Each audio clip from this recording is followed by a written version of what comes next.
Hello mga mahal naming listeners! Miss Neri po ito ng Kwentong Takip Silim. Shoutout po pala sa lahat ng listeners natin dyan sa Middle East.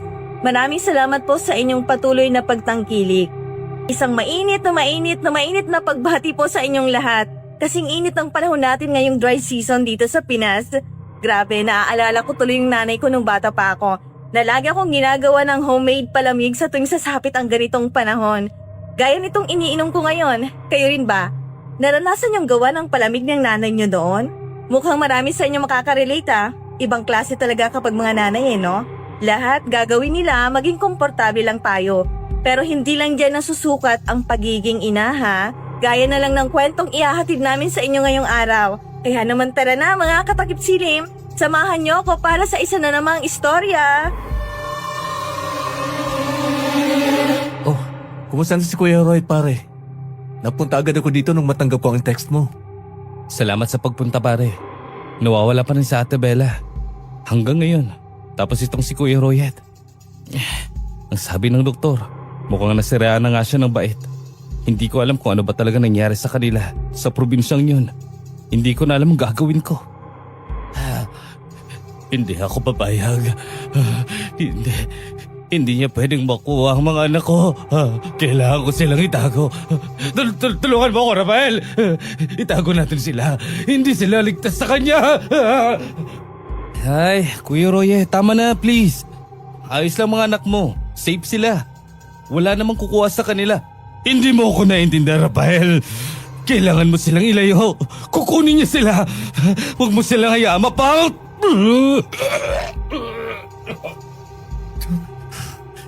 Diyos ko pare, mukhang may mali nga sa kuya mo. Tingnan mo kung anong isinuka niya. Daliri ng tao yan, di ba?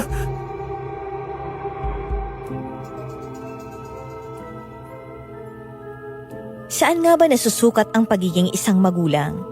Naniniwala ka bang may magulang talaga na kayang isakripisyo ang anak nila para sa pansarili lang nilang kapakanan?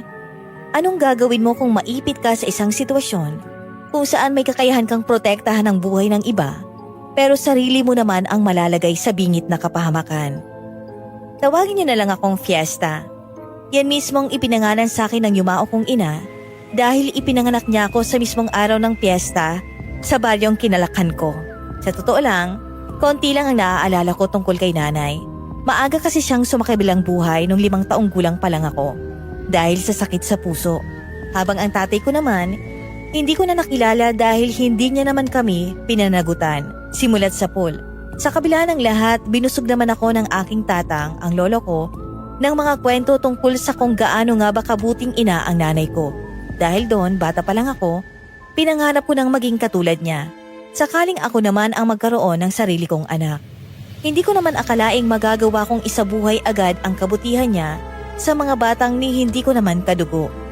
Samahan niyo sana akong balikan ang kwento mula sa aking nakaraan.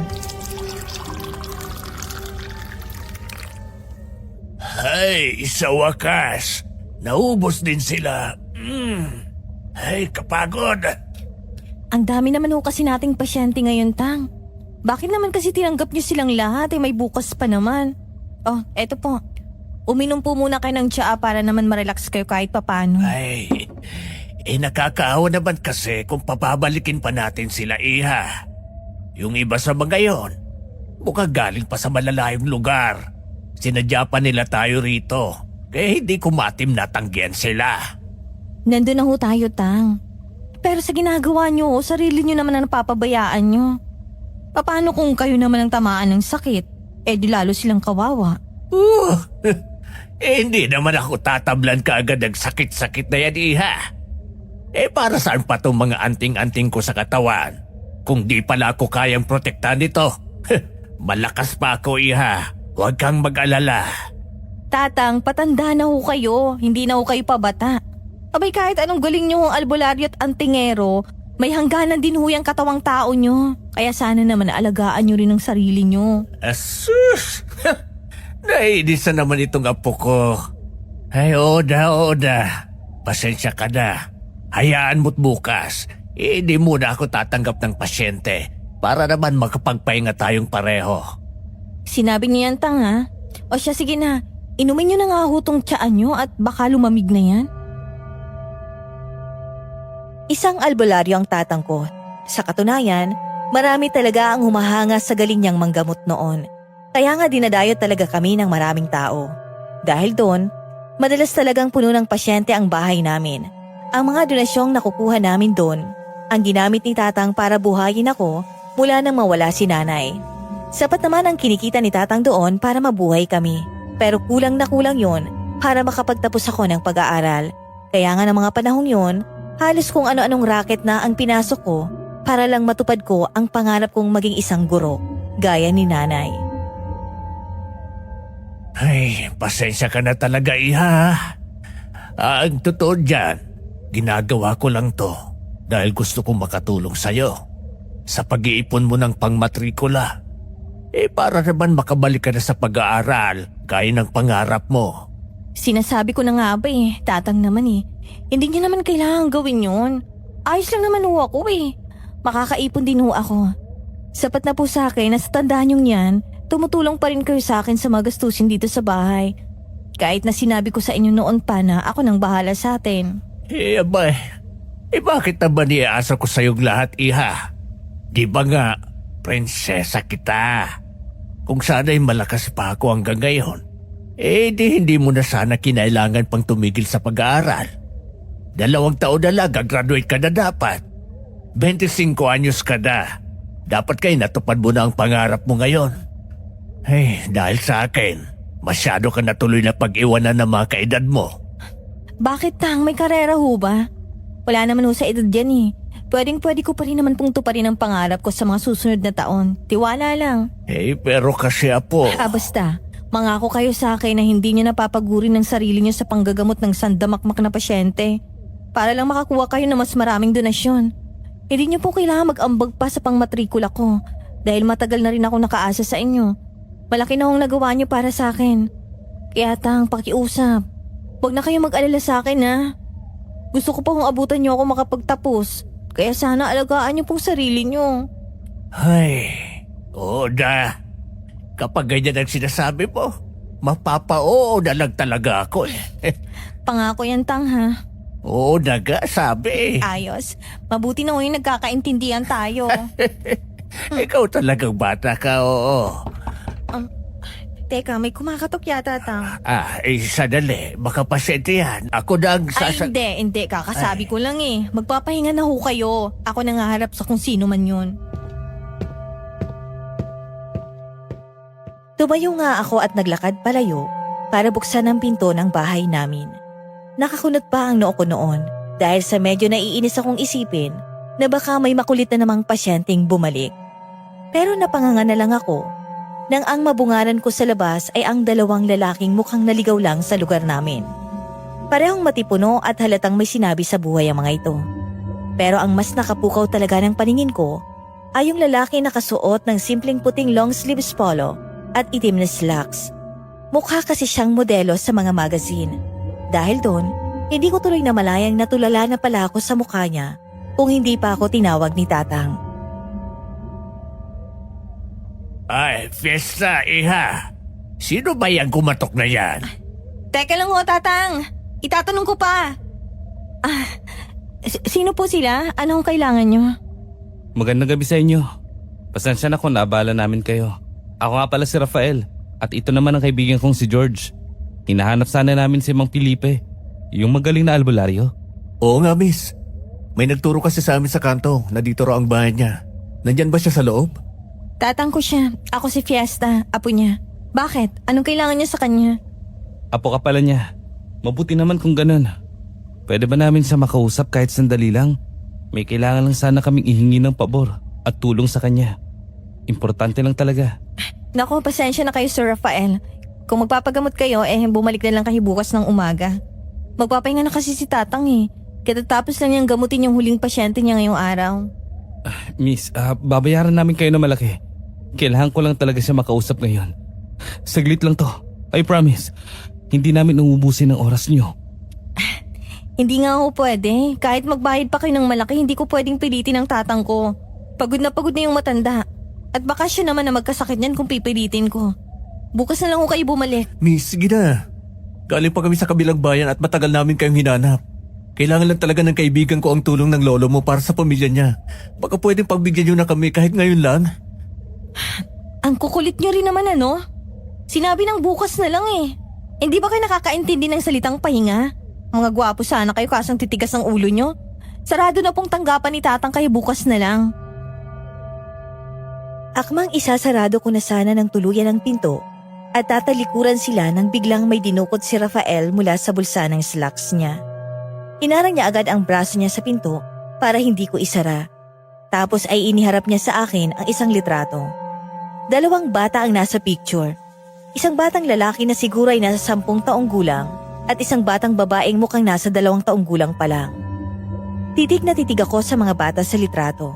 Hindi ko maintindihan pero biglang naantig ang dibdib ko at bigla ko nakaramdam ng awa sa kanila. Wala pa man siyang sinasabi.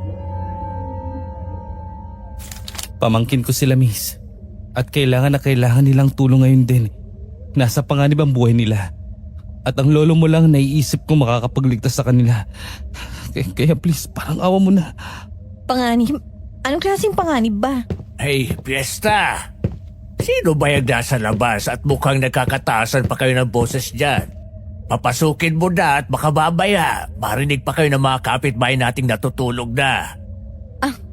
Mga bisita o tatang. Sige na, pasok na kayo sa loob. Pasensya na sa inasal ko kanina. Nag-aalala lang talaga ako sa kalusugan ng tatang ko. Ayos lang. Maraming salamat sa'yo. Fiesta, tama? Oo, alina kayo. Maraming salamat, Mang Felipe. Pasensya na po sa abala at ganitong oras na kami nakarating. Ako po si George. Ito naman po ang kaibigan kong si Rafael. Eh, maupo muna kayo dyan sa sofa. Pagpasensya yun na itong apo ko. At ganyan lang talaga yan kapag pagod na rin at nag-aalala sa akin. Eh ano pang may paglilingkod ko sa inyo, mag-aiho? Ako po sanang may kailangan ng tulong, Mang Felipe. Tungkol po ito sa kuya ko. Pati na rin sa 2 niyang anak. Sandali, ipagtitimpla ko lang kayo ng kape para naman mainitan ng mga sikmurahan nyo. Galing pa yata kayo sa mahabang biyahe eh. Ay sige, magkwento ka na iho. Ano nangyari sa pamilya ng kuya mo? At nasabi mong nasa panganib ang mga bata. Nagsimula po ang lahat ng magbakasyon si Kuya Royet. Kasama ang asawa niyang si Ate Bella sa isang malayo at liblib na probinsya. Naiwan sa akin ang 2 bata para alagaan habang wala sila. Eh tapos, ano nangyari nang umuwi sila sa probinsyang sinasabi mo? Pag-uwi ni Kuya, iba na siya, Mang Felipe. Naging palaging tulala, balisa. At parang laging may kinatatakutang hindi namin nakikita. At ang mas malala, hindi niya kasama si Ate Bella. Hindi namin alam kung ano nangyari sa kanila doon sa pinuntahan nilang lugar. Ayaw niya namang magkwento. Hindi namin maintindihan ang mga sinasabi niya. Mukhang natuluyan na siyang nasira ng bait, Mang Felipe. Sa katunayan, nakakonfine siya ngayon sa mental hospital. Nung una, iniisip ko talaga na babaliw lang si Kuya dahil nawawala ang asawa niya. Laging sinasabi ni Kuya na nasa panganib daw ang mga pamangkin ko. May kukwaro sa kanila. Kaya kailangan ko raw silang ilayo at itago. Hindi ko pinapansin yung mga babala niya dahil nga sa tingin ko, nagdidiliryo lang siya. Pero may nangyari ho. Kaya nagbago ang isip ko. Eto ng kape nyo. Salamat. Sige na, ituloy niyo lang ang kwento. Ano nangyari? Bakit biglang nagbagong isip mo? Dinalaw namin siya sa ospital kanina para kumustahin sana. Bigla siyang nagwala. At pinipilit ulit na ilayo ko ang mga bata. Tapos, bigla na lang siyang sumuka. Sumuka? Eh baka naman may nakain lang na masama sa ospital kaya umasim ang sikmura. Hindi lang ordinaryong pagsusuka ang nangyari, Fiesta. Kasi ang isinuka niya sa mismong harapan namin, daliri ng tao. Munti ko nang mabitawan ang tasang hawak ko nang marinig ko ang sinabi ng George. Daliri ng tao? Kinilabutan ako bigla at napatingin ako kay tatang na seryosong nakikinig sa kanila. Mukhang nagsasabi sila ng totoo dahil bakas na bakas sa mga mata ni Rafael ang matinding takot at pag-aalala para sa mga pamangkin niya. Bigla tuloy nung pumasok sa isip ko yung 2 inosenteng anghel na nasa litrato.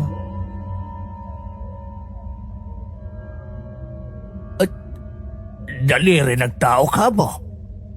Sigurado ba kayong tao talaga yon? At hindi sa hayop o kung ano man ang kinain niya? Sigurado po ako, Mang Felipe. May kuko pa nga at parang sariwa pa. Pinasuri namin kaagad sa mga doktor sa ospital yon at nakumpirma nilang daliri nga yun ng tao.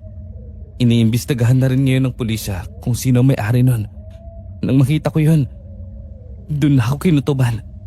Naramdaman ko mukhang totoo nga ang mga sinasabi ni Kuya Royet. Na may nagbabadyang malaking panganib sa mga pamangkin ko.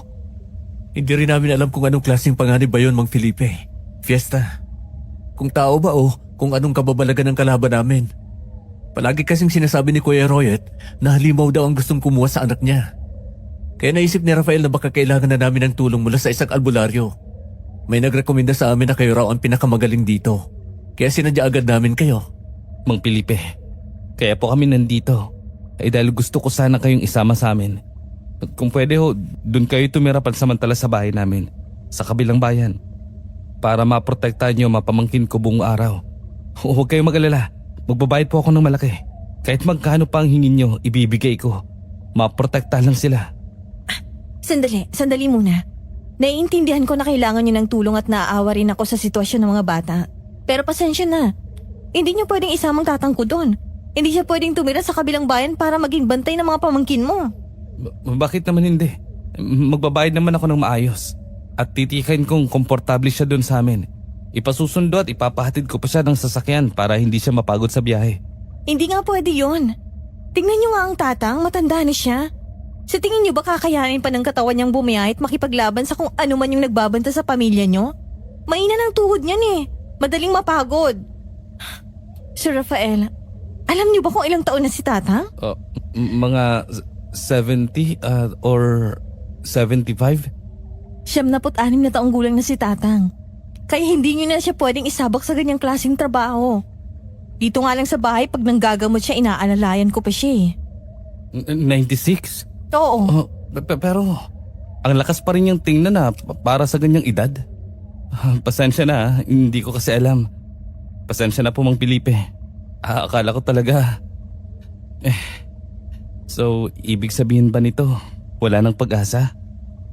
Wala bang ibang magaling na albularyo kayong maire-recommenda sa amin? Kailangan na kailangan ko talaga ng protection para sa mga bata eh. Hindi ko na alam ang gagawin ko. Nakita ko kung paano tuluyang bumagsak ang balikat ni Rafael. Napahawak siya sa mukha niya na parabang pinanghihinaan na ng loob at nawawala ng pag-asa. Sa totoo lang, naawa talaga ako sa sitwasyon niya. Gustuhin ko man siyang tulungan, hindi ko pwedeng isugal ang kalusugan ni tatang para sa kanila. Lalo na't hindi pa malinaw kung anong klaseng halimaw o kababalaghan ba ang nagbabanta sa kanila. Katahimikan ang bumalot sa buong salas namin hanggang sa biglang tumikhim si tatang at nagsalita.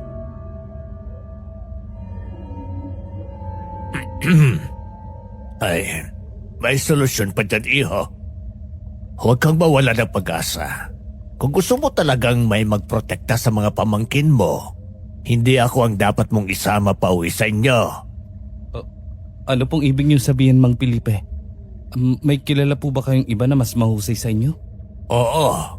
At nasa harapan nyo lang siya ngayon. Ang apo kong si Fiesta. Siya ang isama mo pabalik sa bayan nyo. Ano ho? Ano?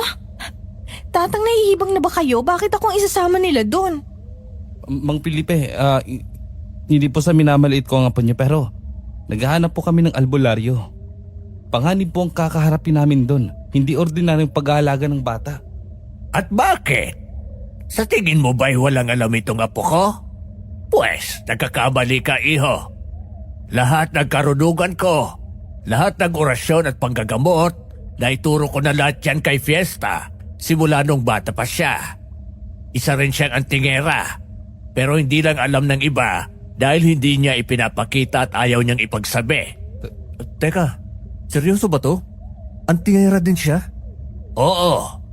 At sa totoo lang, mas malakas pa ang espiritual na kakayahan niya kumpara sa akin. Kahit nung kabataan ko pa, mas malakas ang pakiramdam niya sa mga hindi nakikita. At mas may kakayahan siyang gamitin ang mga anting-anting ko na hindi basta-basta nagagamit ng ordinaryong tao.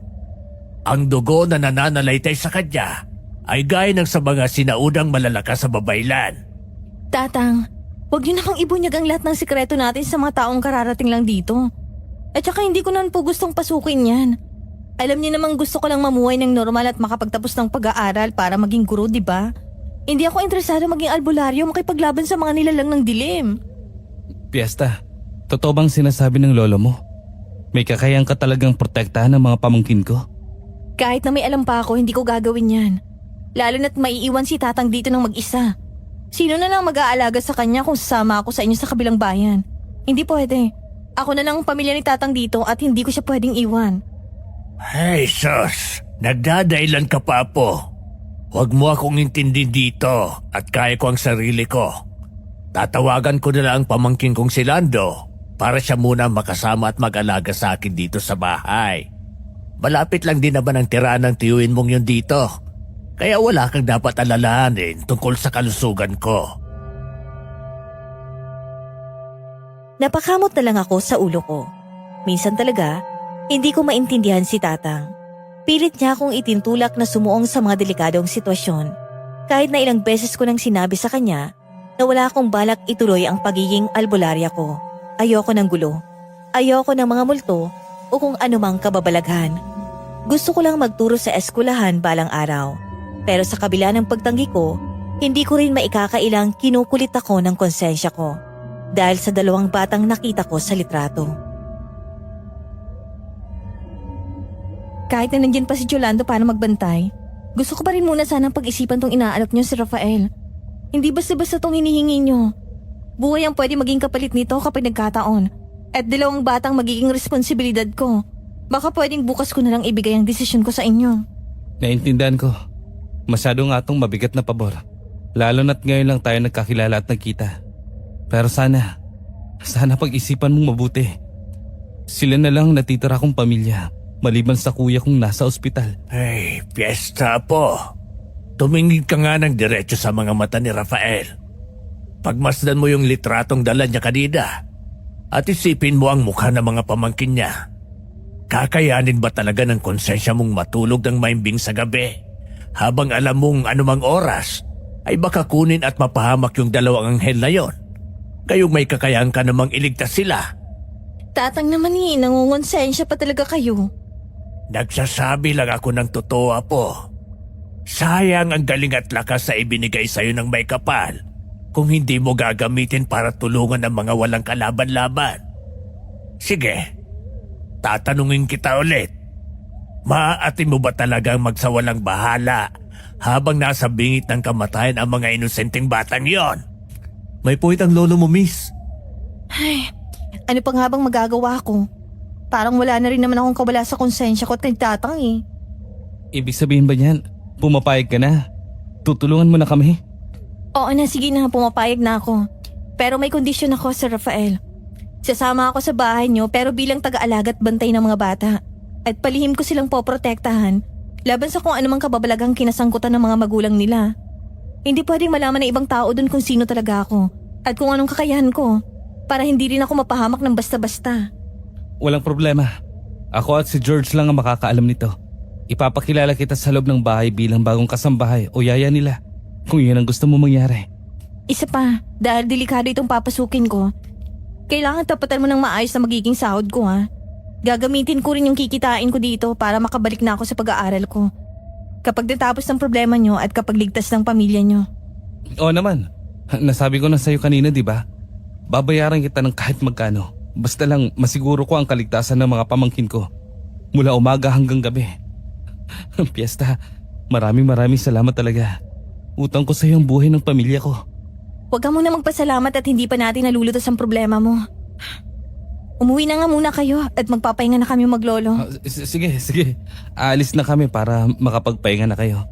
Susunduin na lang kita rito bukas ng tanghali para makapaghanda ka pa ng mga gamit mo. Fiesta, Mang Felipe, maraming salamat po ulit sa inyo. Ay, walang anuman iho. Mag-ingat kayo sa pag-uwi. Habang pinapanood ko silang sumakay sa sasakyan nila at umalis palayo sa bahay namin, naramdaman ko ang kakaibang kaba sa dibdib ko. Sino ba naman kasi ako, di ba? Isang hamak na apo ng albularyo na may pangarap na maging guro. Tapos bigla-bigla, magiging tagaprotekta ako ng 2 batang hindi ko naman kaano-ano. Hindi ko alam kung anong klaseng nilalang ang makakaharap ko doon sa bayan ni na Rafael. Ang alam ko lang, sa oras na tumuntong ako sa bahay nila, kinabukasan, magsisimula na ang pinakadelikadong laban ng buhay ko.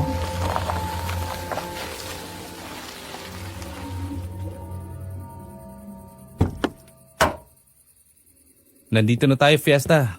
Pasok ka. Ito na ba yung bahay niyo, Sir Rafael? Ay, grabe, ang laki naman yata masyado nito para sa inyong 4. Parang buong barangay na namin ang kasya sa loob niyan eh. Sakto lang. At saka nga pala, huwag mo na akong tawaging sir. Sige na, tuloy ka na. Huwag ka na mahiya. Naku, paano ko hindi maiiya? Ang dumi pa ng sapatos ko. Baka madumihan ko yung sahig niyo. Tingnan mo nga, parang pwede na yata ako magsalamin dito sa tiles niyo eh. Ayos lang yan. Pasok na tayo. Ako na magdadala rin tong bag mo sa loob. Halika na. Nakakapanibago naman dito. Sa amin kasi amoy lupa at puno agad sasalubong sa iyo eh. Dito amoy pabango yata pati ang hangin niyo sa loob. Pinalalagyan kasi palagi ni Manang Fe ng air freshener. Itong salas na to para hindi raw amoy kulob. Maupo ka na muna dyan sa sofa. Saglit lang ako tatawagin ko lang yung kasambahay namin at yung 2 bata para maipakilala na kita kaagad sa kanila. Sige, bilisan mo lang Naninibago kasi ako sa ganitong kalaking bahay eh. Baka maligaw ako kahit dito lang sa salas niyo. Totoo nga ang hinala ko. Talagang may sinabi nga sa buhay si Rafael. Gaya ng unang impresyon ko sa kanya. Sa buong buhay ko ngayon lang ako nakatungtong sa ganun kalaki at kagarang bahay. Ang taas ng kisame nila na may malaking ilaw pa sa gitna na parang mga kristal na nakasabit. Ang mga kasangkapan halatang mamahalin at galing pa yata sa ibang bansa dahil sa mga disenyo nitong nun ko lang din nakita. Kahit yung simpleng kurtina nila sa mga naglalakihang bintana, mukhang mas mahal pa sa buong taong kinikita namin ni Tatang sa panggagamot. Nakakapanibago na napakatahimik ng lugar. Walang tunog ng mga asong tumatahol, walang nagiinuman sa labas. Parang walang ibang tao maliban sa amin. Habang nakaupo ako sa napakalambot na sofa nila, hindi ko maiwasang mapaisip kung anong klaseng panganib ba ang nagbabanta sa mga batang babantayan ko. Maya-maya pa, narinig ko na ang mga yabag mula sa hagdan, kaya napatayo agad ako. Bumalik na si Rafael kasama ang 3 tao. Isang batang lalaki, isang maliit na batang babaeng buhat-buhat niya, at isang may edad ng babaeng medyo may pagkamukhang istrikta.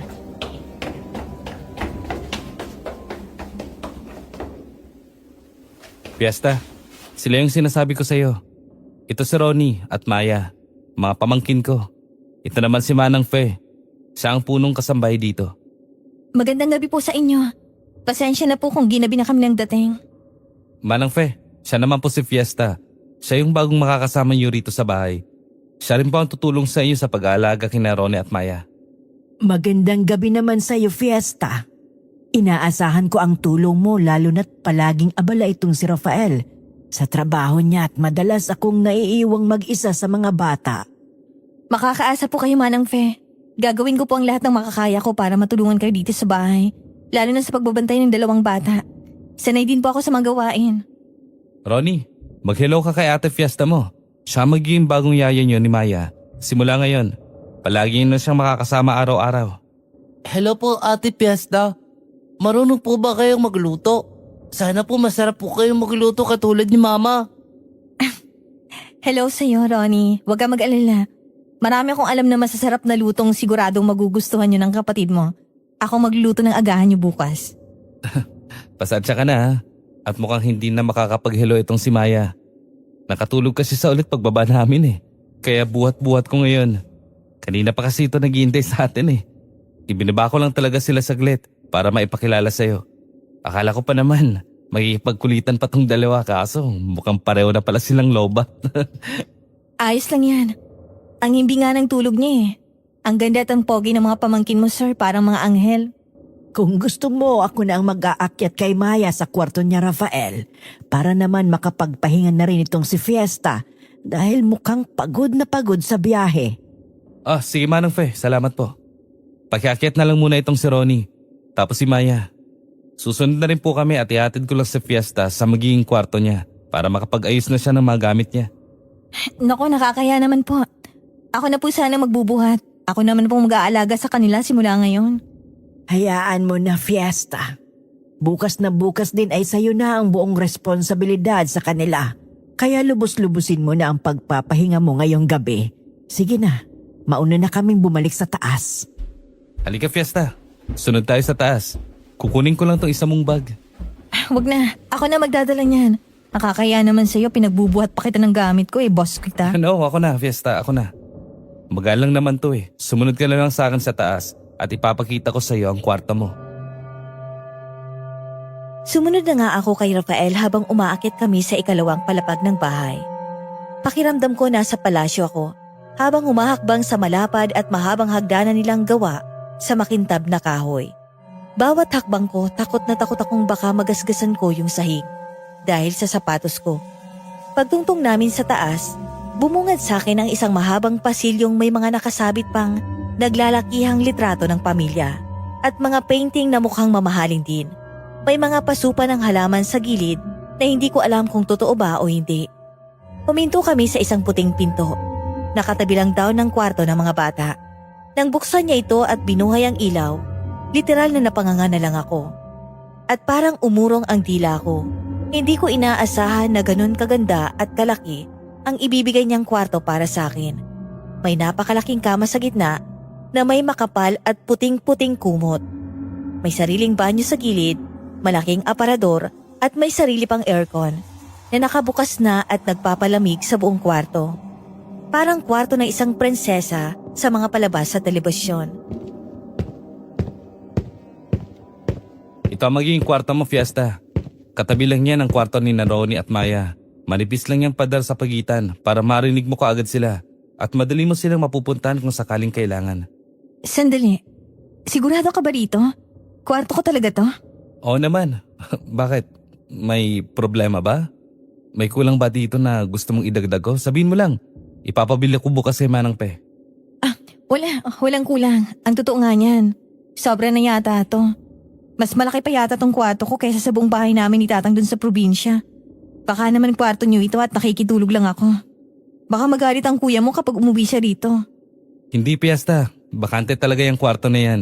At inihanda ko talaga para sa'yo simula nang pumayag kang tulungan kami. Sa'yo talaga yan simula ngayon hanggang kailan mo gusto. Pero nakakaya talaga. Hindi naman ako bisitang pandangal dito para bigyan mo ng ganitong klaseng higaan. Pagiging kasambahay at yayang ipinunta ko rito. Deserve mo yan Fiesta. Sa laki ng tulong at sakripisyong gagawin mo para sa pamilya ko. At sa pangarib na sasalubungin mo para sa mga pamangkin ko. Kulang nga yan Gusto ko maging komportable ka ng buong buo habang nandito ka sa amin. Sobrang komportable na yata nito. Baka hindi na ako magising ng maaga dahil sa lambot ng kamang yan. Baka mamaya niyan tanghalin ako ng gising at pagalitan pa ako ni Manang Fe bukas. Ayos lang kahit tanghali ka na magising bukas. Paminsan-minsan lang naman Sasabihan ko si Manang Pe na huwag kang masyadong pagurin sa mga gawaing bahay. Basta nandito ka para protektahan sila. Yun ang pinakamalaga sa akin higit sa lahat. Salamat talaga ha.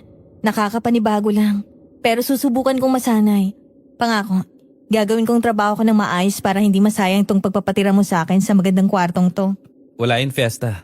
At siya nga pala, pwede bang rough na lang ang tawag mo sa akin? Raf, hindi ba masyadong formal at parang nakakaya naman yata? Amo kita. Nakikitira lang ako at binabayaran mo ko kaya dapat may galang pa rin ako sa'yo. Hindi mo ko amo Fiesta. Magkatulong tayo sa sitwasyong to. At saka, yun ang tawag sa akin ng mga malalapit sa akin. Gusto ko maging komportable tayo sa isa't isa. Lalo na't pareho tayong may malaking responsibilidad sa buhay ng mga pamangkin ko. Para na rin hindi ka naiilang kapag nagkakausap tayo. Sige na nga. Kung yan ang gusto mo, Raf. Yan. Mas magandang pakinggan. Sige na. Magpahinga ka na muna dyan. At ayusin mo na mga gamit mo. Bukas na natin pag-usapan ang iba pang kailangan nating gawin tungkol sa mga bata. Magandang gabi. Magandang gabi rin, Raf. Salamat ulit. Ay, grabe. Ang laki talaga nitong kwarto. At ang lambot talaga nitong kama. Ay, inaantok na tuloy ako. Makatulog na nga. Para maaga akong magising bukas. Ate Fiesta, ang bango naman po ng niluluto nyo. Kanina pa po ako nakukutom pagising ko pa lang dahil sa amoy eh. Sandali na lang ito, Ronnie. Patapos na itong sinangag at pritong itlog tapos nagluto na rin ako ng longganisa at konting tuyo na siguradong magugustuhan nyo ni Maya. Siguradong mapaparaming kain nyo ngayon. Nako, Fiesta. Napakaaga mo namang bumangon. Sana ginising mo na lang ako para natulungan kita dito sa kusina.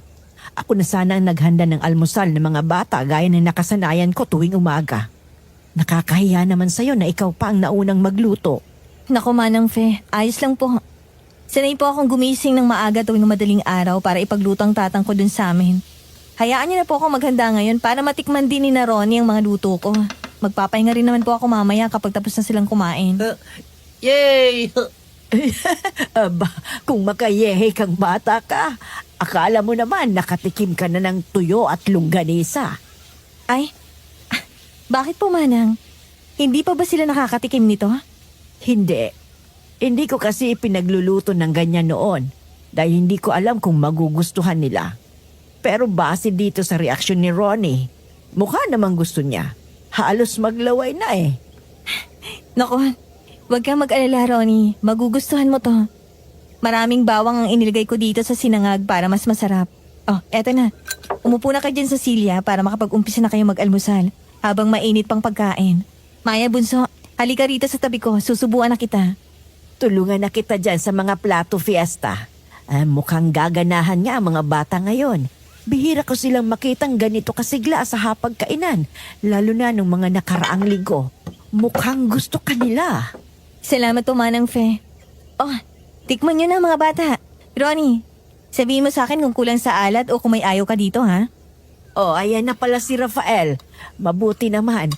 Fiesta, pupunta lang muna ako sa likod bahay para magdilig ng halaman. Sige po, Manang. Ang bango naman yata masyado ng kusina natin ngayon ah. Umaabot hanggang sa taas yung amoy ng sinangag. Magandang umaga sa inyo. Uy, magandang umaga rin, Raf. Halika na dito. Umupo ka na at sumabay ka na sa mga bata. Sakto, katatapos ko lang maghain. Mukhang naunahan mo pa si Manang Fe na magluto ah. Kumusta naman ang tulog mo sa unang gabi mo rito? Napakahimbing. Sinabi ko naman sa'yo kagabi. Sobrang lambot ng kama dun sa kwarto ko. Himala nga at maaga pa rin ako nagising dahil halos ayoko nang bumangon kanina. Oh, umupo ka na. Ikukuha kita ng kape. Tito Raw, ang sarap po ng luto na Ate Fiesta. Parang mas masarap po sa luto nyo at sa food na galing sa restaurant. Talaga ba? Aba, mukhang hindi na kayo mahihirapang kumain ngayon ah. Nakagulat naman.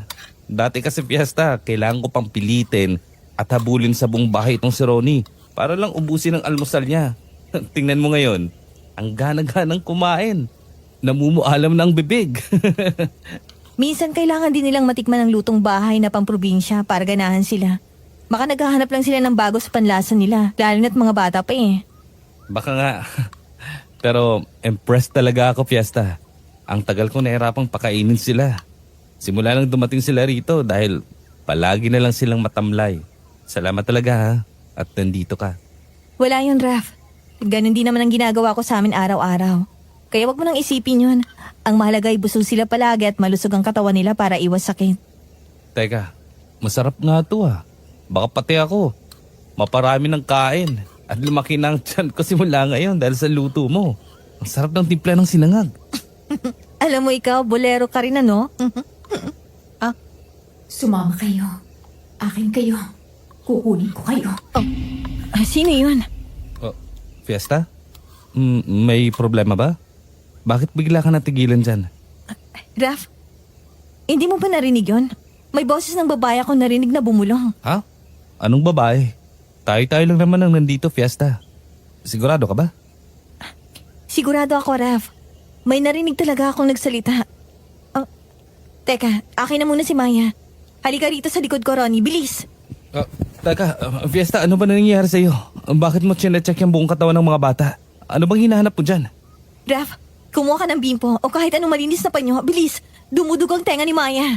Diyos ko, ano nangyayari? Basta bilisan mo, huwag ka na magtanong. Kumuha ka ng bimpo ngayon din. Ate Fiesta, bakit po may dugo si Maya? Ano po nangyayari sa kapatid ko? Huwag kang nalapit, Ronnie. Magstay ka lang dyan sa upuan mo at huwag kang aalis.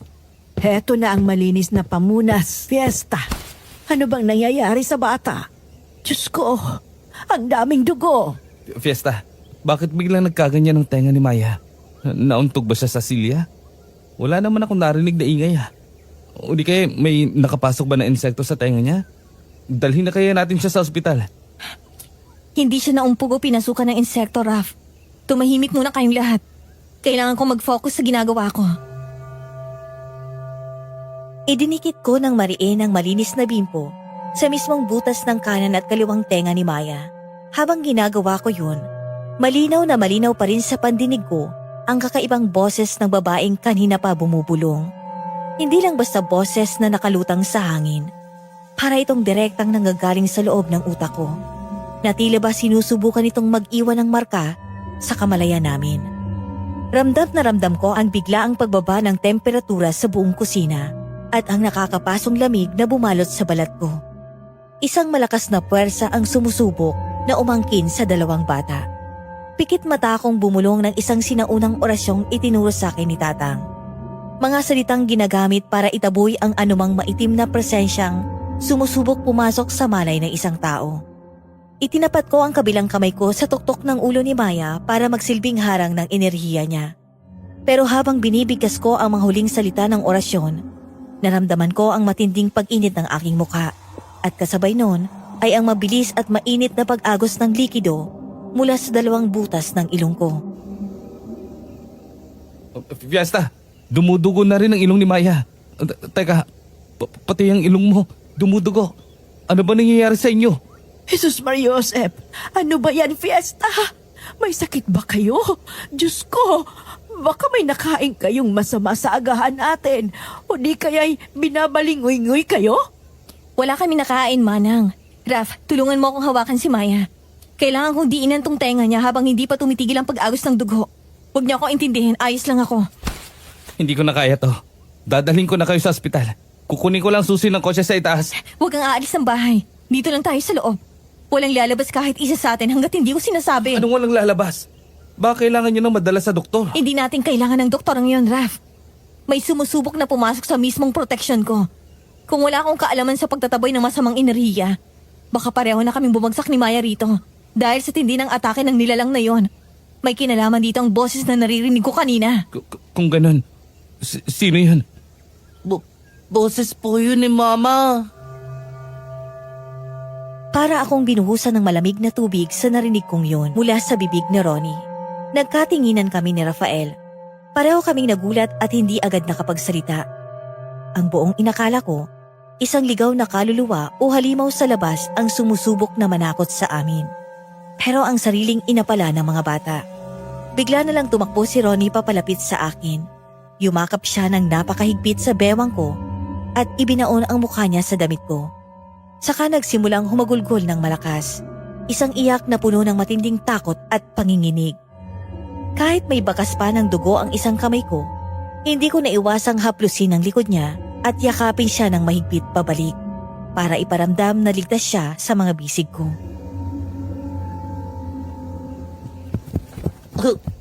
Ate Fiesta, huwag niyo po kami ibigay kay Mama.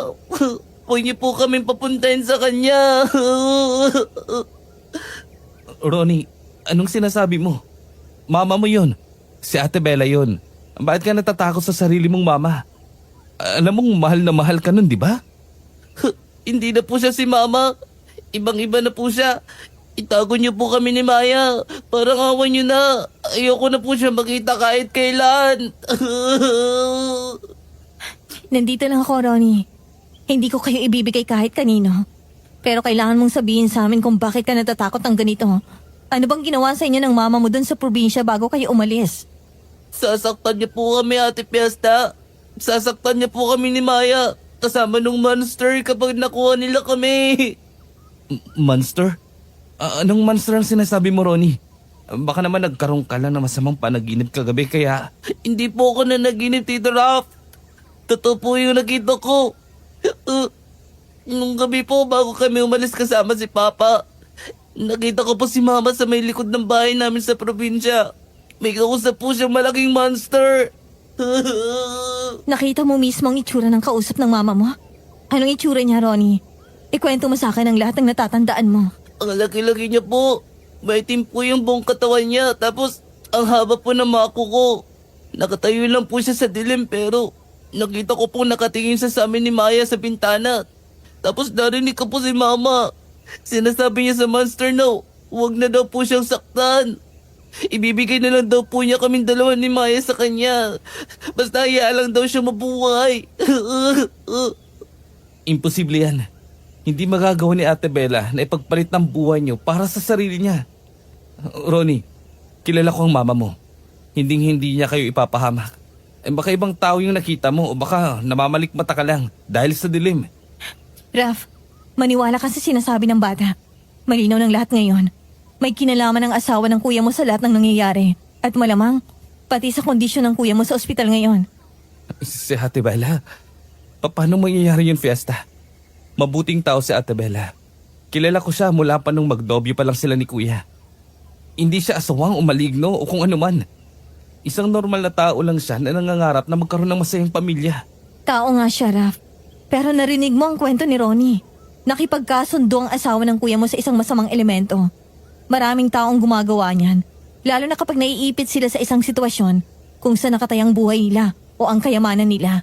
Kapag nangyari yon, kahit ang pagiging ina nila, nakakaya nilang kalimutan. Hindi ko pa rin matanggap, Fiesta. Napakabait na Ate Bella. Laging inuuna ang kapakanan ng mga bata bago ang sarili niya. Paano siyang naging kasabwat ng isang halimaw? Paano niyang nagawang isakripisyo ang sarili niyang mga anak para lang makaligtas siya? Yun ang kailangan nating alamin ngayon, Raf. Hindi kompleto ang impormasyon natin. Hindi natin alam kung anong klaseng halimaw ang kinakausap niya at kung ano ba talagang nagiging kasunduan nila dun sa probinsyang pinunta nila. At may naisip na akong paraan para makakuha tayo ng eksaktong sagot. Anong gagawin natin?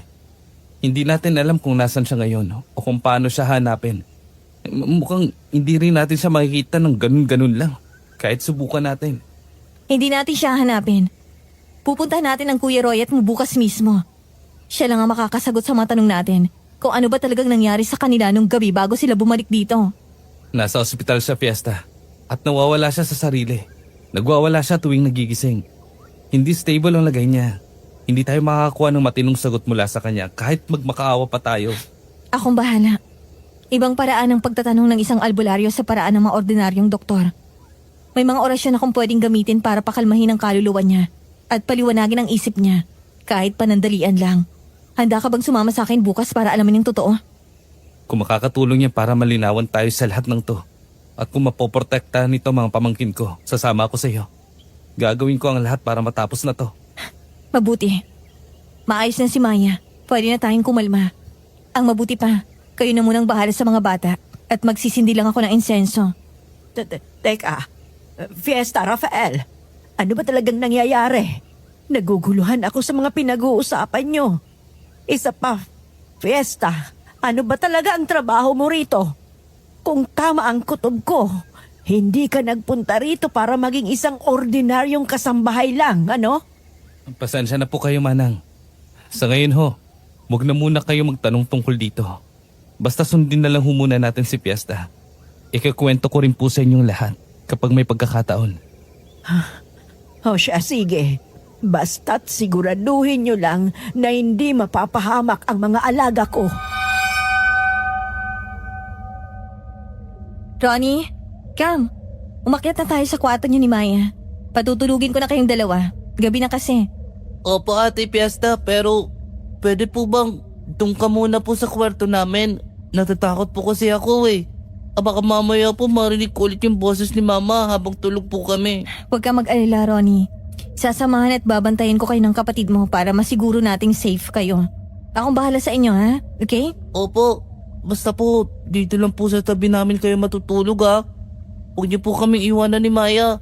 Baka po kasi bigla na lang silang pumasok kapag wala ka sa tabi namin. Oo, hindi ako aalis at hindi ako matutulog. Magbabantay ako buong gabi. Sige na. Pagkatapos kong ayusin itong mga gamit dito sa baba, aakyat na tayo. Huwag ka nang aalis dyan sa upuan, okay? Sige po. Teka. Ano yun? Narinig mo ba yun, Fiesta? Ang lalakas ng alulong ng mga aso sa labas ng kalsada. Narinig ko po, Manang. Kayo rin po. Kailangan niyo yung pumasok sa kwarto niyo ngayon din. At wag na kayong lalabas. Kapag hindi ako ang kumakatok ng 3 beses. Ilak niyo ng mabuting pinto. Fiesta, may naamoy ka ba ngayon sa paligid natin? Sobrang sangsang na amoy. Malansa na parang amoy bulok. Kanino ko pa nalalanghap simula nung nasa kusina ako at naguhugas ng mga pinggan. Akala ko nung una galing lang sa basurahan. Pero parang umiikot ang amoy sa buong bahay hanggang dito sa salas. Manang Fe, makinig kayong mabuti sa akin. Wag kayong magpalata na naaamoy niyo yan. At lalong wag kayong magtatakip ng ilong. Tawagin niyo si Rafael ngayon din. Sabihin niyong bumaba siya rito agad. Bakit? Anong ibig sabihin ng amoy na yun, Fiesta? Kinakabahan ako sa iyo, Iha. Ano ba talaga nangyayari sa bahay na ito na hindi ko alam?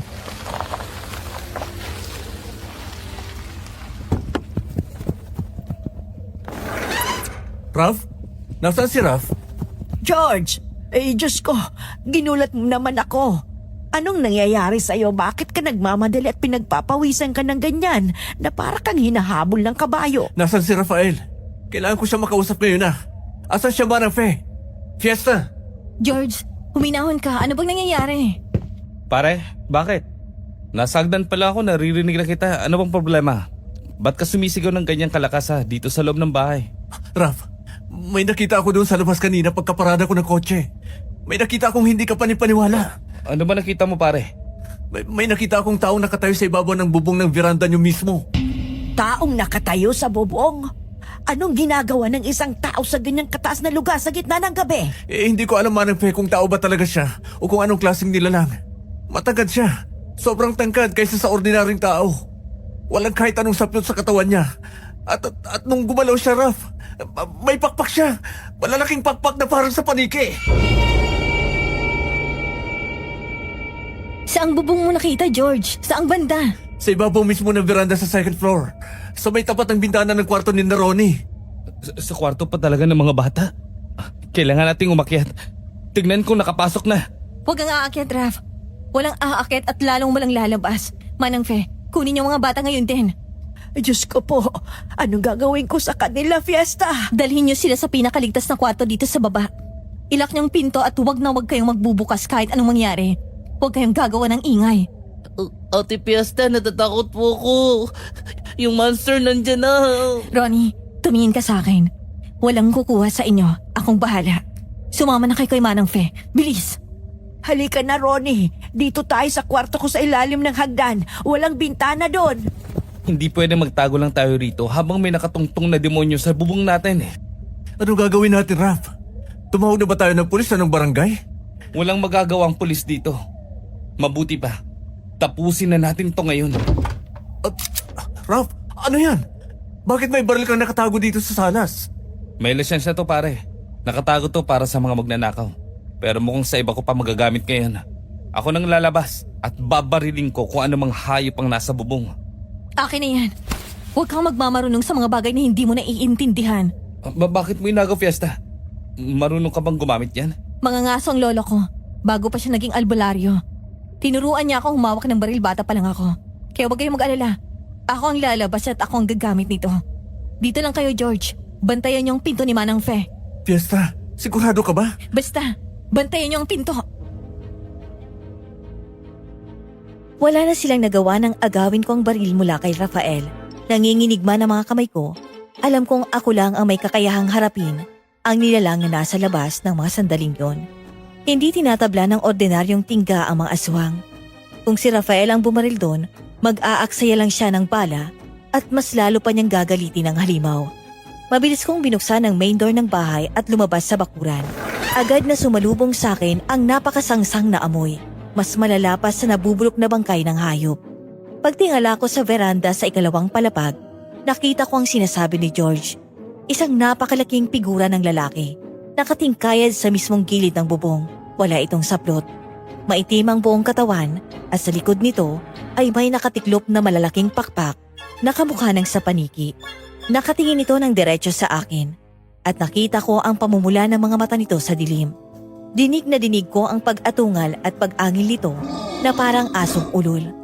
Mahigpit kong hinawakan ang baril gamit ang dalawang kamay ko. Pikit mata akong umusal ng isang mabilis na orasyon, isang palipad hangin na itinuro sa akin ni Tatang para tumagos ang bala sa makunat na balat ng mga lintik na aswang na yon. Iniihip ko ang orasyon sa mismong dulo ng baril. Saka ko itinutok ng diretso sa halimaw. Umalis ka rito! Wala kang makukuha sa bahay na to! Fiesta! Natamaan mo ba? Huwag kang lalabas, Raf! Sinasabi ko sa'yo! Lumilipad na siya palayo! Ayun! Doon nagpunta! Hindi pa tayo tapos sa swang! Diyos ko po. Totoo nga nakita mo pare. Aswang ba yun? Pumasok na tayo sa loob. Bilis! Isara niyong pinto at ilak niyo ng maigi. Fiesta!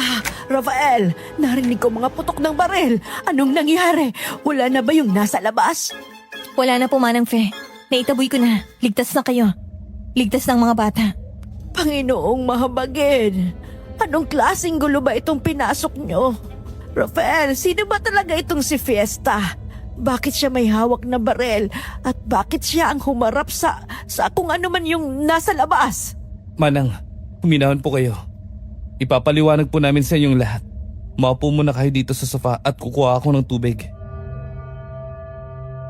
Habang umiinom ng tubig si Manang Fe, ikinuwento na ni Rafael at George ang lahat ng nangyari mula pa noong nagbakasyon ang pamilya ng kuya niya hanggang sa kung bakit nila ako sinadya sa lugar namin. Ipinagtapat na rin nila na hindi talaga ako ordinaryong kasambahay, kundi isang albularya na may kakayahang magprotekta sa kanila laban sa mga aswang at itim na mahika.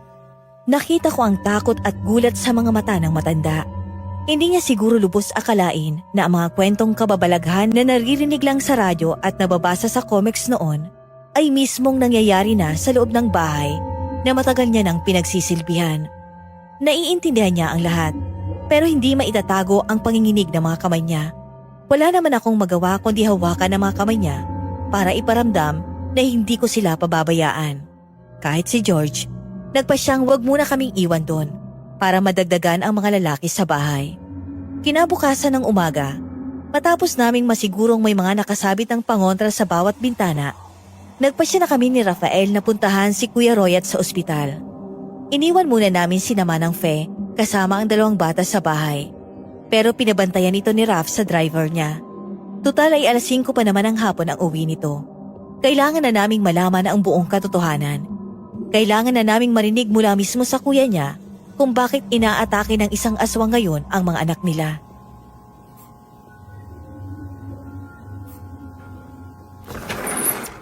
Nandito na tayo. Ganyan siya palagi, Fiesta. Nire-restrict palagi ang mga kamay at paa dahil nagwawala siya tuwing namumulat ang mga mata niya. Hindi ba delikado itong gagawin natin, Fiesta? Baka bigla siyang manakit kapag tinagal natin yung straight jacket na. Hindi naman natin tatanggalin. Hahawakan ko lang ang noo niya at bubulungan ko siya. Kailangan ko kalmahin ang espiritu niya na kasalukuyang bumabagabag ng matinding takot at trauma. Sige, gawin mo na ang lahat ng kailangan. Babantayan namin ang pinto. At baka may pumasok pang nurse. Kuya Royat, makinig ka sa boses ko. Papayapain ko ang isip mo. Aalisin ko ang dilim na nakabalot sa damdamin mo. Wag niyo silang kunin, Bella, wag! Walang kukuha sa mga anak mo. Tigtas sila. Nandito ang kapatid mong si Rafael para protektahan kayo. Bumalik ka sa liwanag at buksan mo ang iyong isip. Kuya Royet, naririnig mo ba ako? Rafael, nasaan ako? Nasaan ang mga bata? Si Ronnie, si Maya. Ligtas sila, kuya. Ligtas sila sa bahay. Nandun sila kay Manang Fe at binabantayan sila. Salamat sa Diyos. Salamat sa Diyos. Kailangan silang ilayo, Raf. Kailangan silang itago kay Bella. Kuya Royat, anong nangyari doon sa probinsya? Bakit kami inaatake ng isang aswang sa mismong bahay ni Raf kagabi? Anong ginawa ni Ate Bella? Pagkabanggit ni George sa pangalan ni Bella, biglang bumuhos ang luha sa mga mata ni Kuya Royet. Isang iyak ng lalaking nawasak ang buong pagkatao at pamilya. Hinayaan ko lang siyang umiyak hanggang sa medyo kumalma na ang paghinga niya. Nang magsalita siya, ramdam na ramdam ko ang bigat ng bawat salitang binibitawan niya. Ikinuwento niya na maayos naman daw nung una ang bakasyon nila. Pero napansin niyang madalas umaalis ng bahay si Bella tuwing gabi habang tulog ang mga bata. Sinasabi raw nito na nagpapahangin lang. Pero umaabot ng madaling araw bago makabalik. Hanggang isang gabi, nagpasya siyang sundan ito ng palihim. Naglakad daw si Bella papunta sa isang liblib na kakahuyan sa likod ng bayan. Doon nakita mismo ni Kuya Royet ang pinakamasakit na katotohanan. May kayakap na ibang lalaki ang asawa niya. Isang lalaking matangkad at may kakaibang itsura. Akala niya nung una ay ordinaryong pangangalo niya lang ang ginagawa ng asawa niya. Hanggang sa masaksihan niya kung paano nag-iba ang anyo ng lalaki at tinubuan ito ng malalaking pakpak at mahahabang kuko. Hindi tao ang kinakasama ng asawa ko, Raf. Isang aswang. Isang halimaw na kumakain ng laman ng tao. Oh, Diyos ko. Yung nakita ni George sa bubong kagabi. Yun ang kabit ni Ate Bella. Oo. Handa na sana akong tumakbo pabalik sa bahay para kunin ang mga bata. At tumakas nung gabing yon. Pero narinig ko ang pinag-usapan nila. Narinig ko ang mismong boses ni Bella. Anong narinig mo, kuya? Anong pinag-uusapan nila nung aswang na yon? Nagmamakaawa si Bella. Nagawin din siyang kauri nung halimaw na yon. Gusto niya maging aswang para tuluyan na silang magkasama. Sabi ng lalaki, may kapalit ang kapangyarihan at mahabang buhay. Kailangan nila ng dugo ng mga inosente mula sa sarili niyang dugo at laman. Hayop? Ibig mong sabihin? Oh, George. Narinig ko mismo sa bibig ng asawa ko. Sinabi niya doon sa halimaw na ibibigay niya si Ronnie at si Maya. Iaalay niya ang sarili naming mga anak para kainin ng aswang. Kapalit ng pagiging halimaw niya. Walang hiyang babae niyan. Sarili niyang anak ipapakain niya sa aswang para lang makasama yung kabit niya. Anong klase siyang ina? Ginawa ko ang lahat para mailigtas sa mga bata. Kinabukasan din nagkunwari akong walang anam. Nagsinungaling akong ipapasya lang ang dalawang anak namin. Naiwan siya sa tinutuloy namin. Kaya nakatakas kami pabalik dito ng ligtas. Pero alam kong susundan niya kami. Alam kong kukunin nila ang mga anak ko. Kaya pala, gumagamit na sila ng itim na mahika para tawagin ang mga bata pabalik sa kanya. Gusto niya nang isakatuparan ng ritual nila. Parang awa mo na, Piesta. Ikaw daw ang albularyo ang nagbabantay sa kanila. Huwag mo nga ayahang makuha ni Bella ang mga bata. Kahit mamatay na ako rito, huwag lang mapa sa kamay ng mga demonyong yon ang mga anak ko.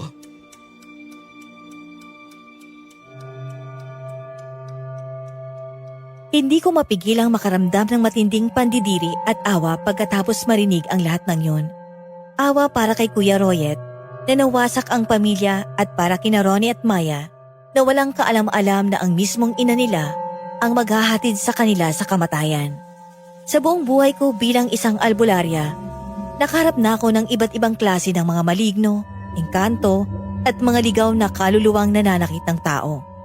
Pero lahat ng yon ay ginagawa nila dahil sa kalikasan nila bilang masasamang nilalang. Iba ang ginawa ni Bella. Tao siya.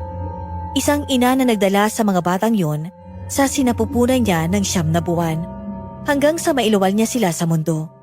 Hindi ko akalain na sa tanang buhay ko ay makakakilala ko ng isang inang kayang isakripisyo ang laman ng kanyang laman at dugo ng kanyang dugo para lang sa pansariling kaligayahan sa piling ng isang halimaw. Napakabigat sa dibdib. Napakasakit isipin na may mga taong mas masahol pa ang ugali kaysa sa mga nilalang na nagtatago sa dilim.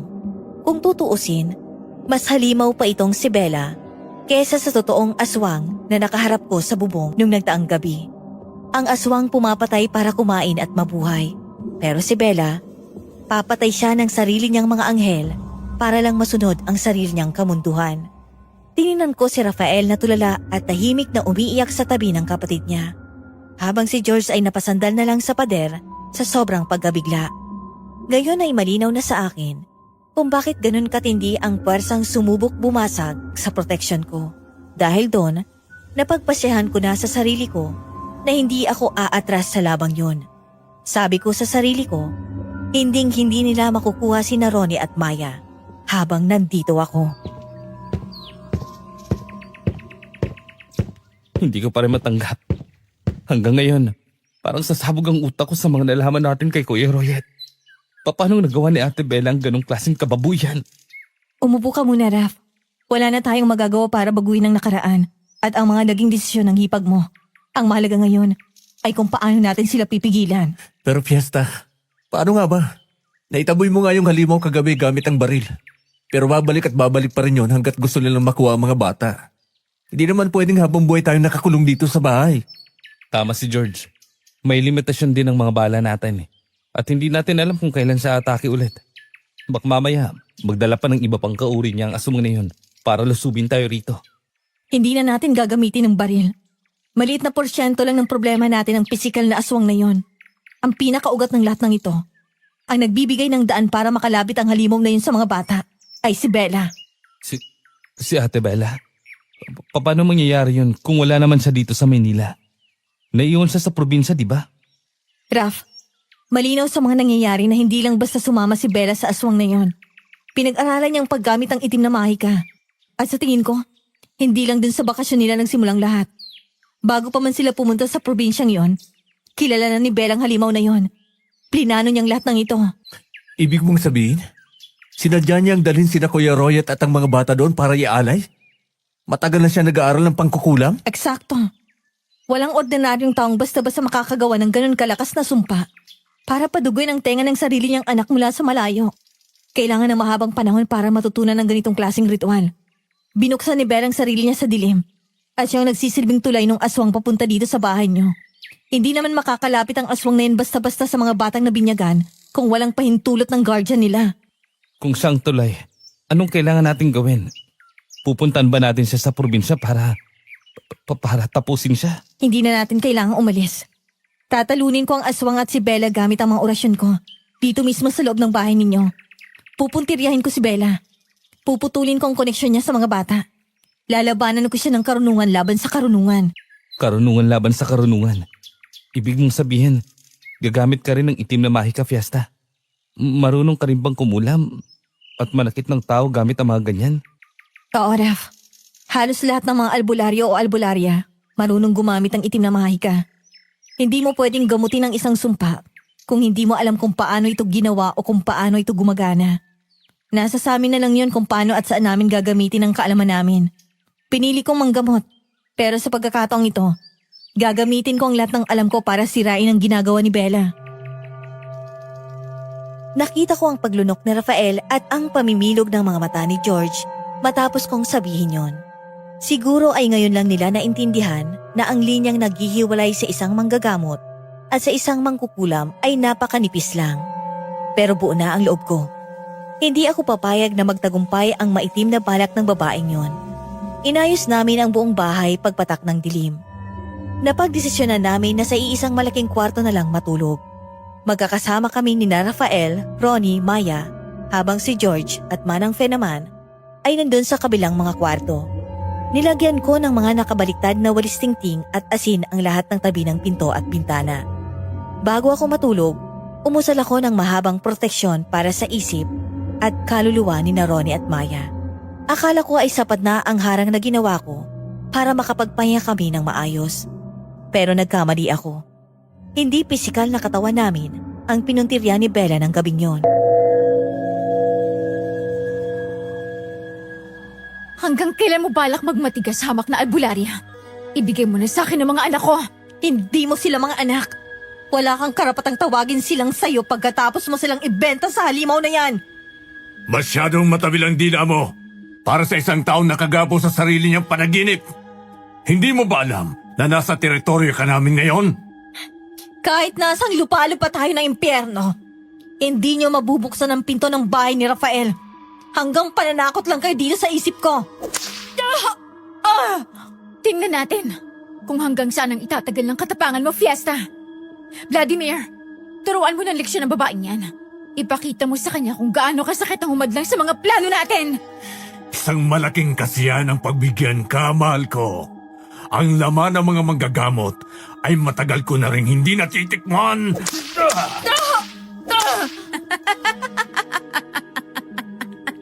Yan ang bagay sa mga pakialamerang kagaya mo. Akala nyo ba matitinag ako sa mga latigo nyo? Alam kong nananaginip lang ako. Alam kong hindi ito ang tunay kong katawan. Nananaginip ka nga ba, Fiesta?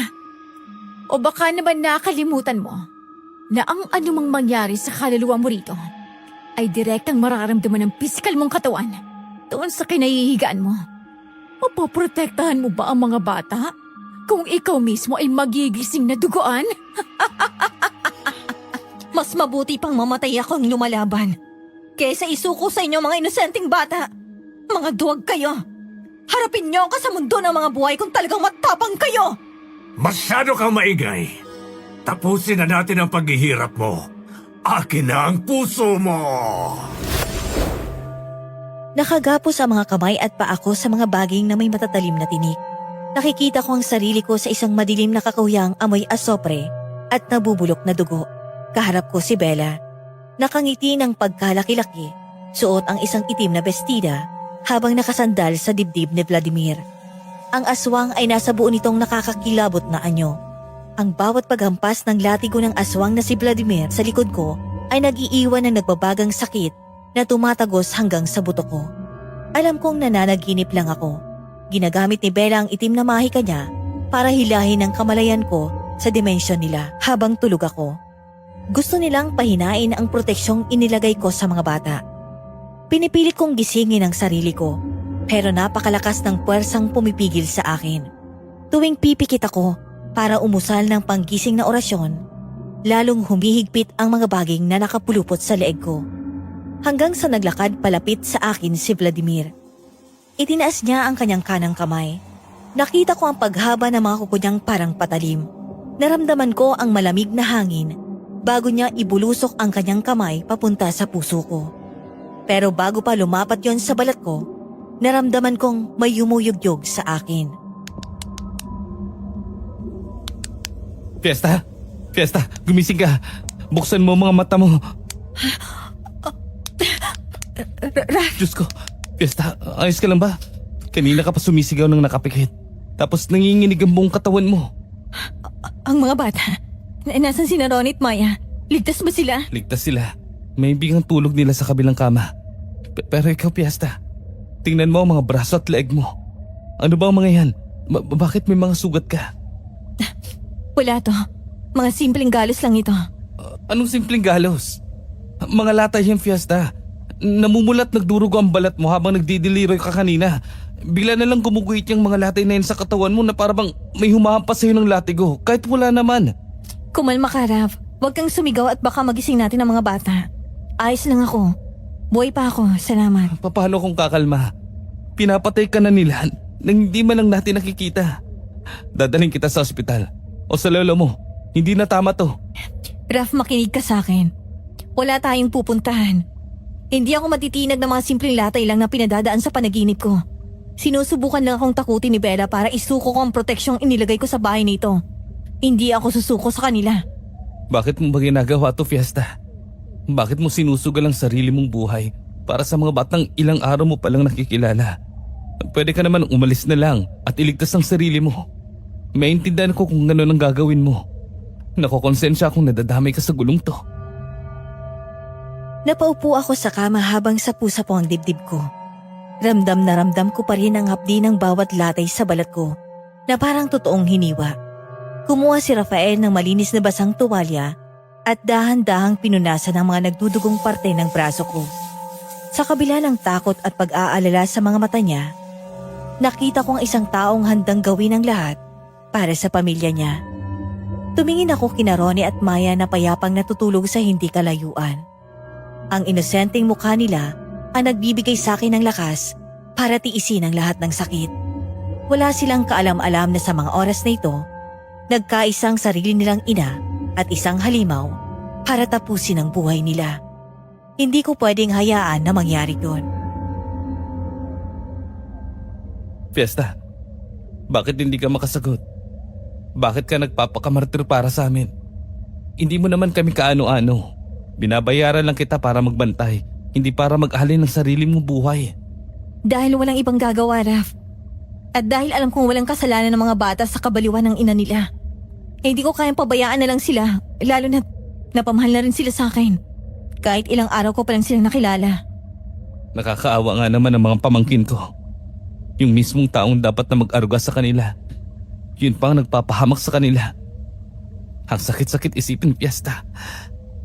Hindi ko alam kung paano ko ipapaliwanag sa kanila to kapag lumaki na sila. Hindi mo kailangang ipaliwanag ang kasamaan ng ibang tao, Raf. Ang kailangan mo lang gawin ay iparamdam sa kanila na hindi sila nag-iisa, na may mga taong tunay na nagmamahal sa kanila. Mabuti na lang at kahit papano, parang hindi pa rin nawala ng ina ang mga bata. Nakahanap sila ng isang tunay at mapagmahal na ina sa katauhan mo, Fiesta. Sa maikling panahon na nakasama ka namin, pinaramdam mo sa kanila kung paano talaga ang maalagaan. Raf, huwag mong sabihin yan. Nandito lang ako para tumulong. Totoo ang sinasabi ko. Utang ko sa iyo ang buhay nila. Utang ko sa iyo ang buong pamilya ko. Pangako ko sa'yo, Raf. Hindi ko sila pababayaan. Kahit anong mangyari, lalabas silang buhay sa bahay na ito. Tatapusin natin to bukas. Maganda ka. Dahil kailangan ko ng buong tapang mo sa gagawin natin. Anong kailangan kong gawin? Sabihin mo lang at susundin ko. Kahit na ano pang ipagawa mo sa akin. Kinaumagahan, maaga ako naghanda ng lahat ng kagamitan. Ipinaliwanag ko kay Rafael na kailangan kong pumasok sa isang hiwalay na kwarto sa ibaba para magsagawa ng isang seryosong ritual. Kailangan kong ibato ang sumpa ni Bella pabalik sa kanya. Kailangan kong basagin ang depensa niya mula sa malayo. Pero dahil gagawin ko yon, siguradong mararamdaman ni Bella ang atake ko at ipapadala niya si Vladimir para pigilan ako. Ibinigay ko kay Rafael ang isang maliit na garapon na naglalaman ng pinaghalong asin, asopre at dinikdik na buto ng kalamansi na binasbasa ni Tatang.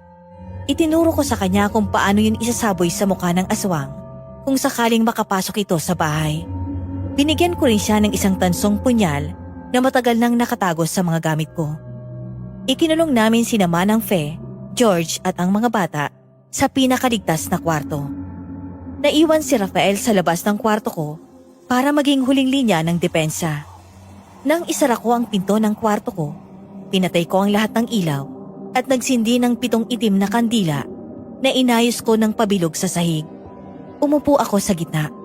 Huminga ako ng malalim at sinimulan ko ang isa sa pinakamabigat na orasyong itinuro sa akin ng lolo ko.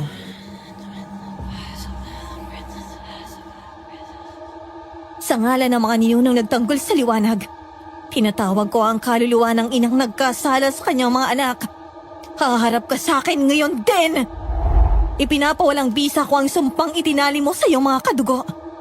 Pinuputol ko ang ugnayan ng iyong maitim na mahika sa mga inosenteng supling na nagmula sa biyaya ng langit. Inaalis ko ang iyong karapatan para sa kanila. Sa ngalan ng pinakamakapangyarihang lumikha na siyang may-ari ng ating mga kaluluwa. Nandito na siya, Fiesta. Nakapasok siya sa bintana ng salas. Pag mo siyang papapasukin dito, Raf, gamitin mo mga itinuro ko. Hayop ka! Huwag kang lalapit! Sa ngalan ng Diyos, umalis ka rito! Bella, alam kong naririnig mo ang boses ko. Ang lahat ng karamdamang ipinadala mo, ibinabalik ko sa iyong sariling katawan. Ang lahat ng sakit, ang lahat ng pigati, ang lahat ng dugong hiningi mo, sa iyo ngayon maniningil! Huwag kang mag-alala dito, Fiesta. Ako nang bahala rito. Mamatay ka ng aswang ka! Ibalik sa pinagmulan, ibalik sa nagpadala, ibalik sa pusong nilamon ng kasamaan. Bella, isinusumpa kita! Naway singilin ka ng langit at impyerno sa lahat ng iyong pagkakautang. Hindi ka na makakalapit. Wala ka ng kapangyarihan sa bahay na ito, lalong-lalo na sa mga anak mo!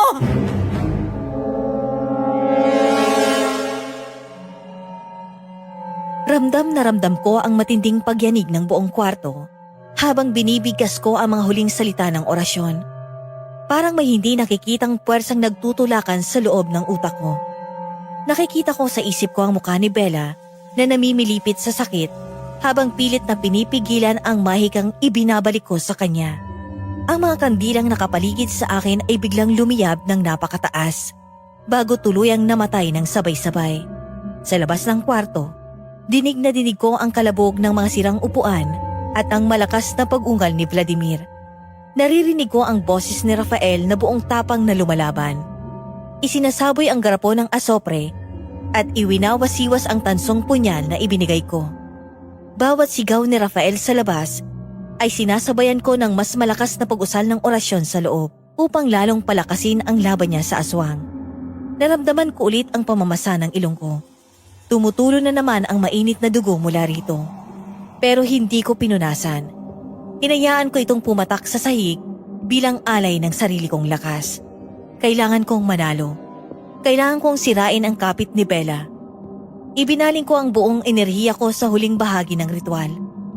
Ginamit ko ang huling natitirang lakas ng aking kaluluwa para itarak ang isang espiritual na patalim sa mismong koneksyon niya sa mga bata.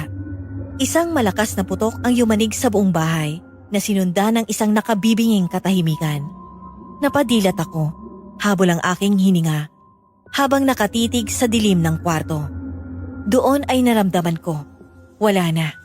Sa wakas, naputol na ang koneksyon ni Bella sa mga bata. Raf, Fiesta, ligtas ka.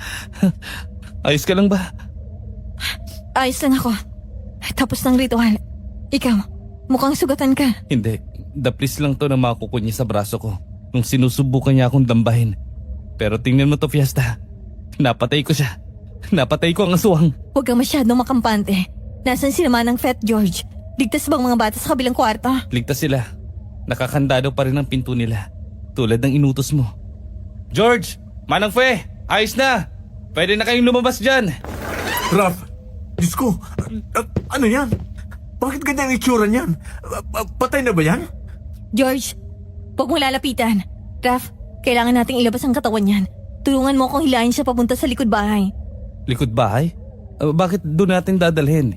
Tumawag na kay tayo ng pulis. O kaya ilagay na lang natin sa sako. At i-dispatch sa palayo rito para matapos na to.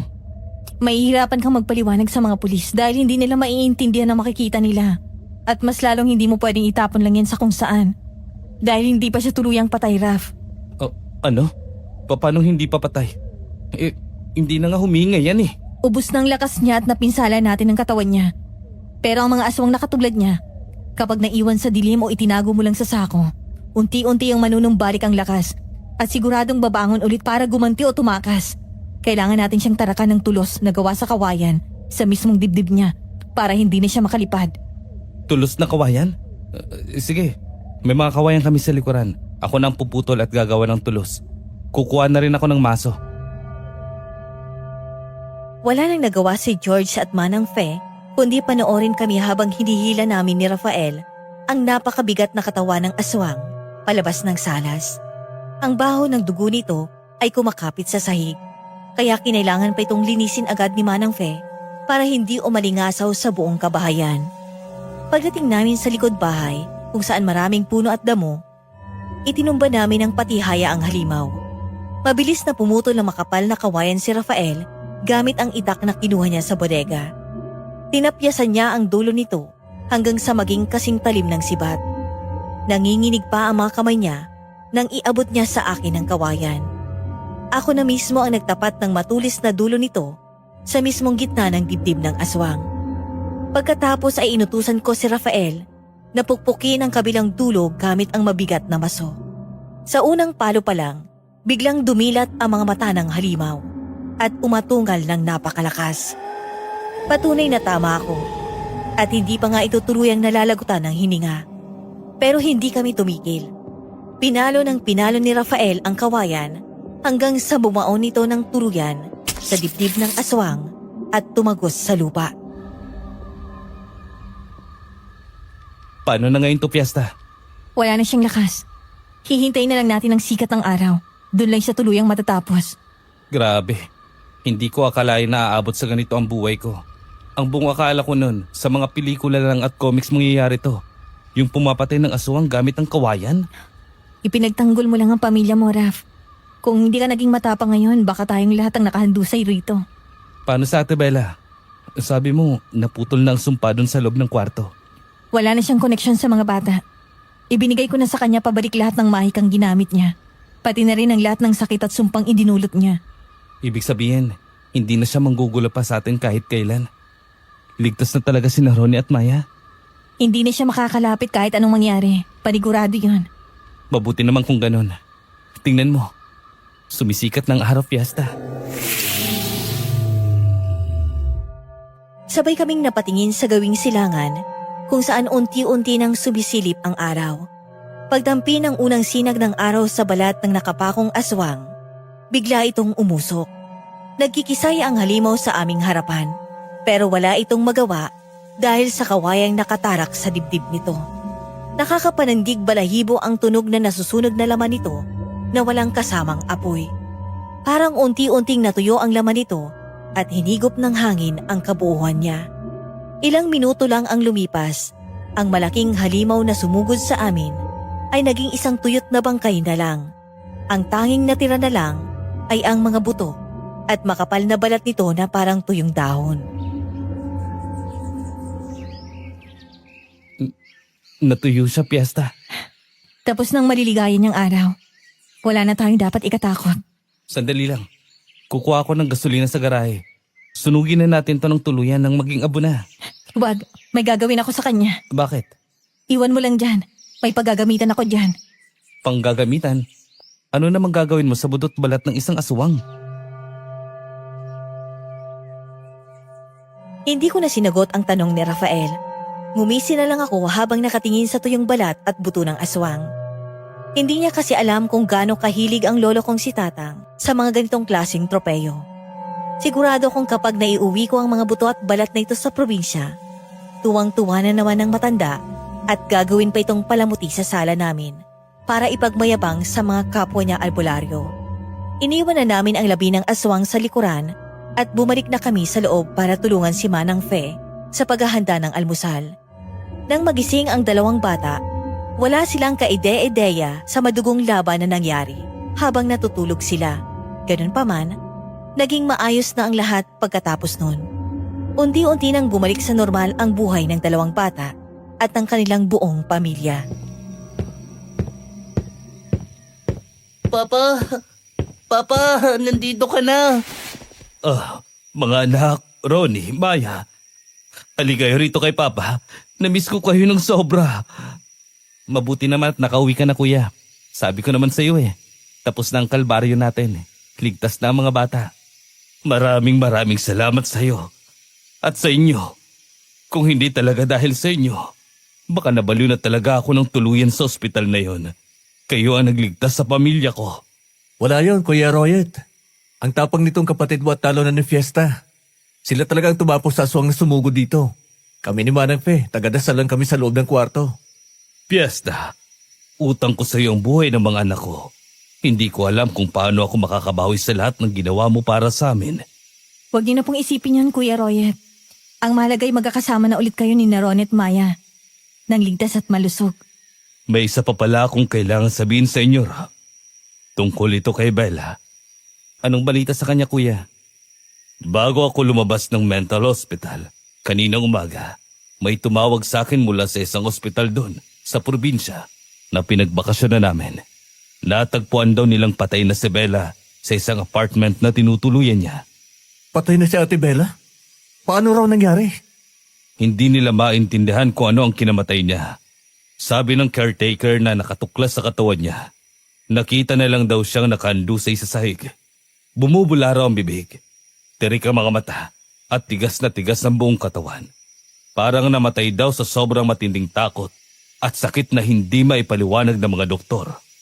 Yun ang kabayaran sa lahat ng ginawa niya. Bumalik sa kanyang sarili niyang itinamahika. Kung anong tinangka niyang gawin sa mga anak niya, yun din ang sumira sa sarili niyang katawan. Siya ang gumawa ng sarili niyang hukay.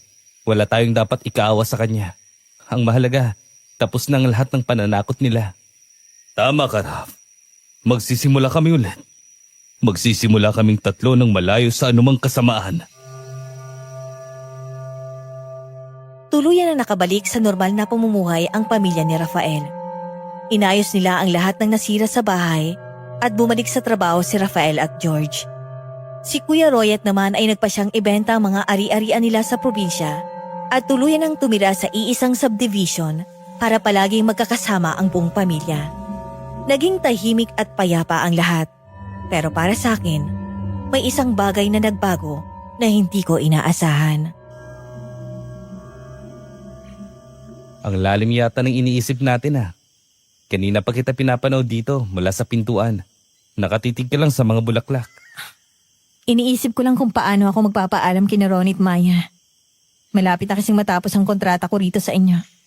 Maayos na si Kuya Roy at ligtas na kayo. Kaya pwede na siguro akong umuwi sa probinsya para makasama na ulit si Tatang. O, uuwi ka na?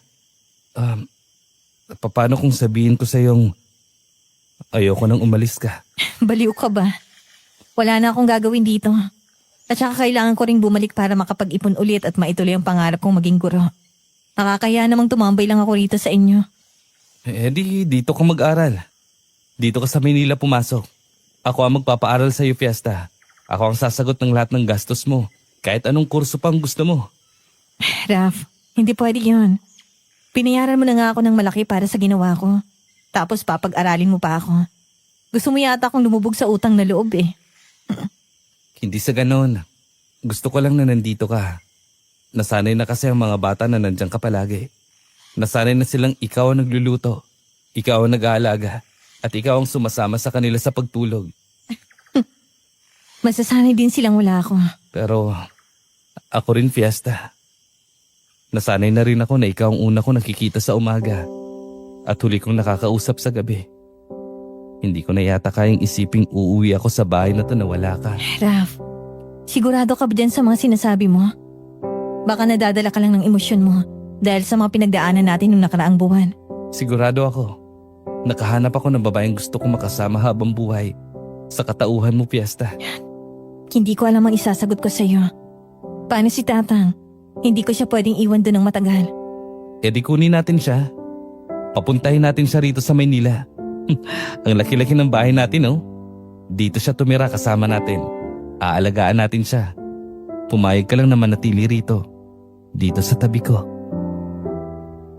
Hindi ko na napigilan ang pagtulo ng luha ko habang nakatingin sa seryosong mga mata ni Rafael. Sa tagal ng panahon na inilaan ko para alagaan si Tatang at maghanap buhay, hindi ko naisip na may darating na isang lalaking handang tanggapin, hindi lang ako, kundi pati na rin ang lolo ko at ang mundo kong puno ng kababalaghan. Mangyak-yak akong tumango at nangakong hindi ko rin sila pababayaan. Doon nagsimula ang bagong yugto ng buhay ko. Hindi man natuloy ang pangarap kong maging isang guro sa eskwelahan dahil mas pinili kong pagtuunan ng pansin ang pamilya, hindi naman ako nagsisi. Natupad naman ang isa sa pangarap ko, ang maging katulad ng nanay ko. Naging mabuti akong ina.